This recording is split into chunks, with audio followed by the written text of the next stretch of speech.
Sugar has been a significant export product for Taiwan since the Dutch colonial period in 1624.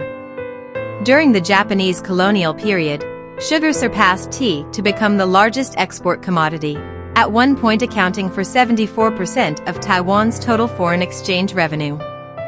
In 1900, Japan's Mitsui Group established the Japan-Taiwan Sugar Manufacturing Company in Nyanbashi, Tokyo. In 1901, it founded Taiwan's first modern sugar refinery, the Chiaotor Sugar Factory, in Kaohsiung. Officially operational in 1902, it marked a milestone in Taiwan's modern sugar industry. After the Russo-Japanese War in 1905, incentivized by the Governor-General of Taiwan, as many as 44 modern sugar factories were established during the Japanese colonial period. Their scale and degree of mechanization brought significant transformations to rural areas. By the end of World War II, 42 factories had been established across Taiwan, operated by companies such as Taiwan Sugar, Insuko Sugar, Meiji Sugar, Dai Nippon Sugar, Imperial Sugar, Taitung Sugar, Xinxing Sugar, and the Sanwo Company. By the end of the Japanese colonial period, these companies had been consolidated into four major corporations: Taiwan Sugar Manufacturing Company, Insuko Sugar Refining Manufacturing Company, Meiji Sugar Manufacturing Company, and Dai Nippon Sugar Manufacturing Company. Following World War II, the nationalist government established the Taiwan Sugar Corporation to take over the assets of the various sugar manufacturing companies in Taiwan. During the Qing era, Taiwan's traditional sugar mills, known as tangbu, utilized bullocks to power the cane-crushing process. Initially, the transportation of sugarcane relied primarily on manual labor and bullock carts. The Chiaotor Sugar Factory, established in 1901, initially used hand-pushed carts and ox carts to transport sugarcane. It then made use of the railway line that opened at the end of 1900, connecting Takao to Tainan, for transfer. The Taiwan Sugar Corporation Company applied to the Governor-General's office to establish the Chiaotor Station. A dedicated siding approximately 563 meters long was built from the station to the sugar refinery. This set a precedent for using railways to transport sugarcane. In 1905, the Taiwan Sugar Manufacturing Company conducted a study tour to Hawaii and subsequently experimented with laying several miles of narrow-gauge tracks for specialized bufench, using water buffalo to haul modern cane freight cars. The trial proved effective, leading to a decision to construct tracks capable of accommodating steam locomotives. In 1907, the Chiaotor Sugar Factory began widespread use of sugar railways for transporting sugarcane, introducing steam locomotives. Following the successful adoption of sugar railways at Chiaotor, other sugar factories quickly followed suit. Sugar railways were specialized rail systems built to meet the needs of the sugar industry, categorized into raw material lines and commercial lines. Raw material lines were primarily used to transport sugarcane, sugar, and factory supplies, while commercial lines mainly handled passenger and freight services, once serving as a major transportation backbone in Taiwan. The gauge of sugar railways was predominantly 762 millimeters, with routes radiating from sugar mills and connecting to the main trunk railway at stations to facilitate transfer. Sugar mills were primarily concentrated in central and southern Taiwan. During the Japanese colonial period, as sugar mills belonged to different corporations, their railways, even if adjacent, were not interconnected. In 1950, the Taiwan Sugar Corporation built the North-South Parallel Reserve Line to connect the sugar railways of various corporations. Due to the east-west orientation of rivers in the Qianan Plain, the original rail extensions of individual sugar mills were often obstructed by rivers. If the North-South line had started from Holi or Dajia, it would have needed to cross the wide Dajia River. Therefore, Taichung Station was chosen as the starting point. From north to south, bridges were built to span the Wu River, Juashuai River, Hui River, Beigang River, Bajung River, Zhenguan River, and Aran River. Some bridges also served both rail and road purposes. The line ended at Lizinei Station in Kaohsiung. After the Shilua Bridge opened in 1953, the north-south line was fully operational, integrating the rail networks of western Taiwan's sugar mills into a cohesive system.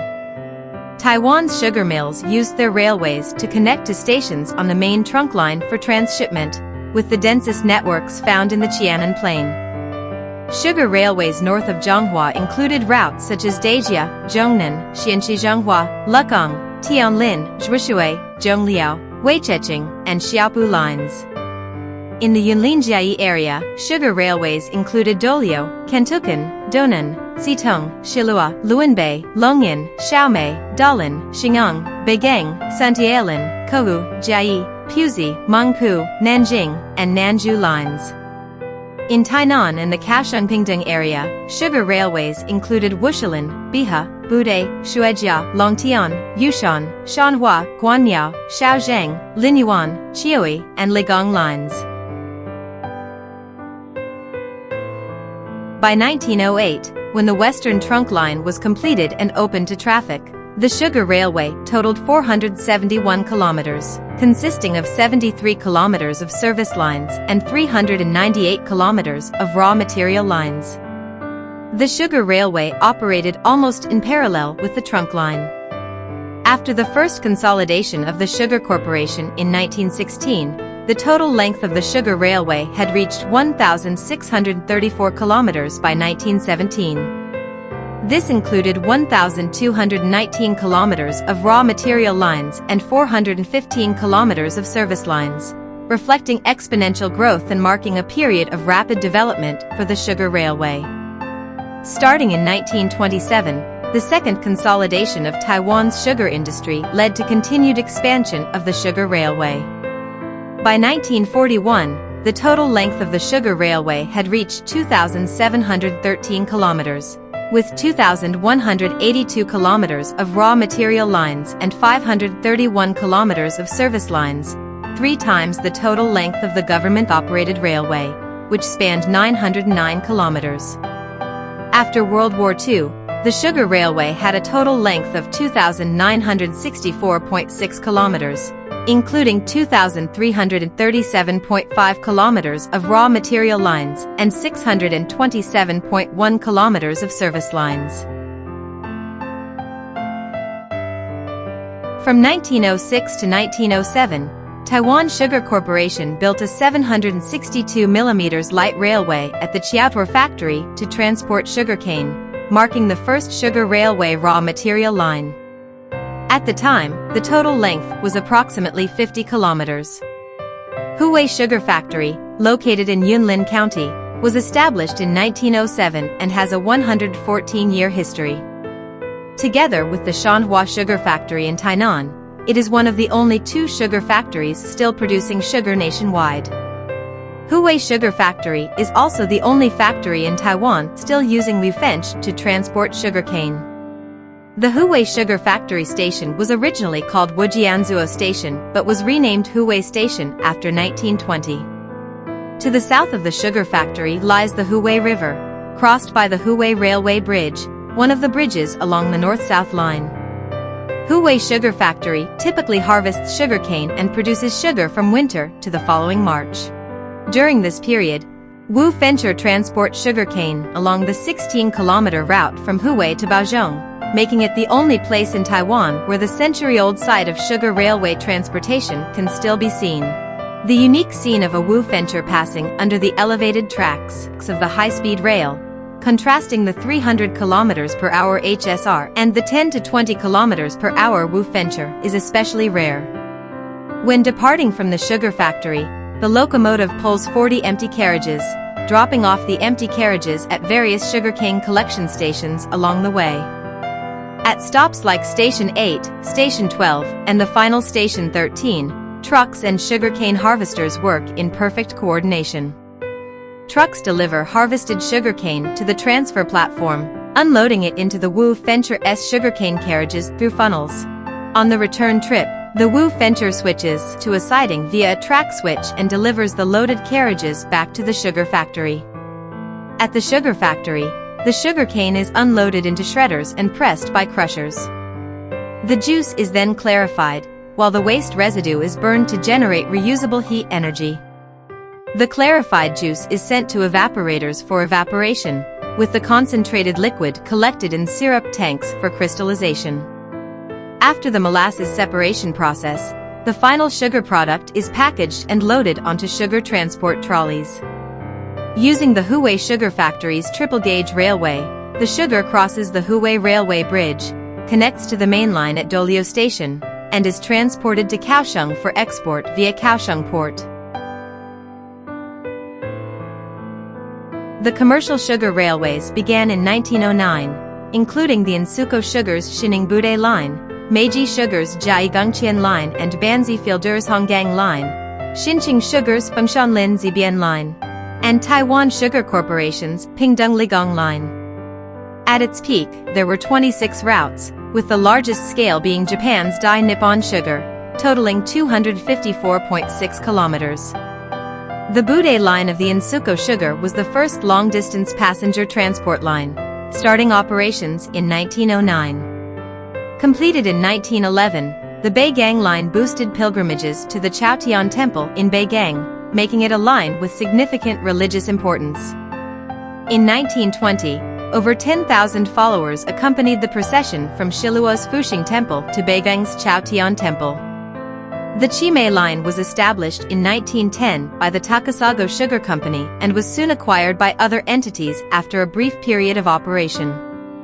It was the longest single-track line with the most stations, spanning 39.4 kilometers and initially featuring 10 stations, including Jukutang, Deshuzhou, Shipu, Linkou, Shizhou, Fanshuliao, Chimei, Zhongqing, Meinong, and Zituzhou. In 1927, the Taiwan Sugar Corporation announced a shift in the Chimei line's operational focus to passenger-oriented services, improving locomotives and carriages, increasing train frequency, and adding new stations. By 1928, 9 more stations were established: Gongguan, Longmu, Jiuzhi, Maizhou, Hashang, Dazhou, Dashan, Wulu, and Beishur, bringing the total number of stations to 19. By 1929, the number of passengers surged to 318,532, an increase of over 100,000. In 1932, additional stations were added at Tonglingkou, Luizhaoqing, and Patu, resulting in a total of 22 stations. On average, there was a stop every 2 kilometers, resembling the operational philosophy of modern metro systems. Passenger volume continued to grow, reaching 713,390 by 1941. At its peak, the total length of sugar railway tracks in Taiwan reached approximately 3,000 kilometers, about twice the length of the Taiwan Railway's circular island line. The commercial sugar railways extended service deep into towns and villages, filling the gaps left by the main island railway. By 1977, however, only 12 sugar railway lines remained operational. On July 1, 1978, the Chimei line ceased operations entirely. This marked the loss of rail-based public transportation as a cornerstone of urban-rural transit in Taiwan, a regrettable chapter in its transportation history.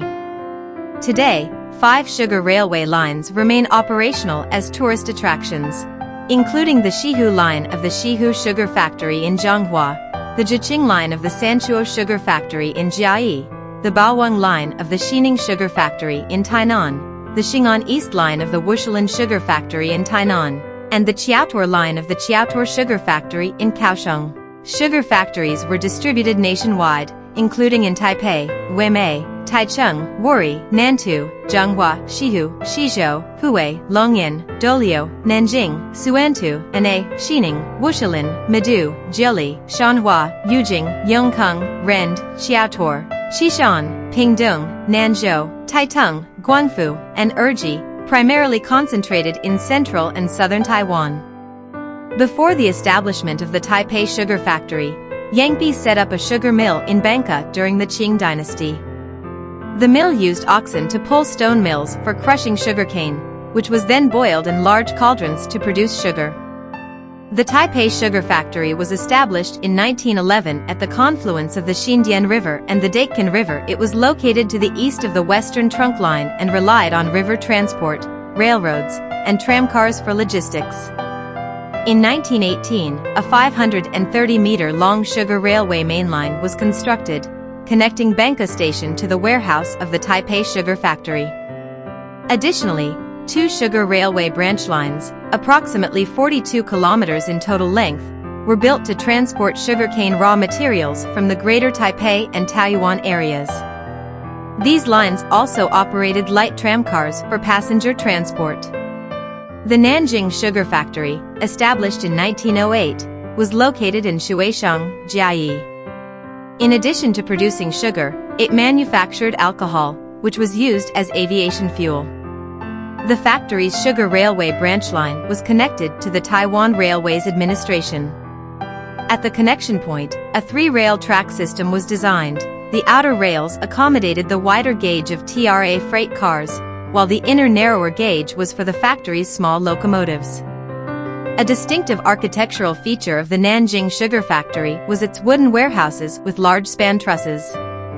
Transportation railways were installed between the warehouses for logistical purposes. Sugar railway locomotives were primarily steam and internal combustion engines, with vehicles categorized into passenger cars and freight cars based on their use. Locomotives, or train engines, were mainly steam-powered during the Japanese colonial period and the early post-war years. These were gradually replaced by internal combustion locomotives. The manufacturing countries included Belgium, Japan, the United States, and Taiwan. Steam locomotives were primarily Belgian-made, while internal combustion locomotive brands included Shunfeng, Nikuritsu, Derma, Shizhou, and Jinma. Passenger cars on the sugar railway were divided into 2 types: general passenger cars requiring locomotive traction and self-propelled internal combustion passenger cars. After World War II, internal combustion passenger cars included the Victory, Success, and Equality series. Additionally, there were inspection cars designed for senior officials. Freight cars were generally categorized into 5 types: cane box cars and cane cars. Both were used for transporting sugarcane. The difference between them is that cane cars lacked side panels, making them suitable for early manual sugarcane harvesting. Later, they were repurposed for transporting bagasse and sugar sacks. Cane box cars, enclosed on all sides with iron sheets or wire mesh, became the primary vehicles for mechanized sugarcane transport. Cabooses. Cabooses were typically attached to the last car of the train, providing space for conductors or sugarcane farmers. They also served as tail markers. If a train moved without a caboose, it indicated that the rear cars had become uncoupled. Open freight cars. These included gondola cars and flat cars. Gondola cars, also known as low-sided cars, had low side panels, while flat cars were simple platforms without sides. Cane cars were considered a type of gondola car. Covered freight cars, such as tarpaulin cars. Tank cars for water and molasses. Water tank cars carried water to extend the operating range of steam locomotives, while molasses tank cars transported liquid molasses. Sneaking bites of sugarcane on bullock carts or woofenture, and enjoying stolen white sugarcane hidden in the fields, are cherished childhood memories for many. Today, Huwei Sugar Factory is the only remaining factory using woofenture to transport raw sugarcane. The once extensive 3,000-kilometer sugar railway network that crisscrossed rural Taiwan has mostly retired, leaving only fragments of its former glory. Although most sugar factories have ceased operations, they once carried the economic burdens of countless families and brought significant foreign exchange revenue to Taiwan. As we enjoy sweet treats today, we can reflect on the illustrious history of Taiwan's sugar industry and the vital role it played in the nation's development.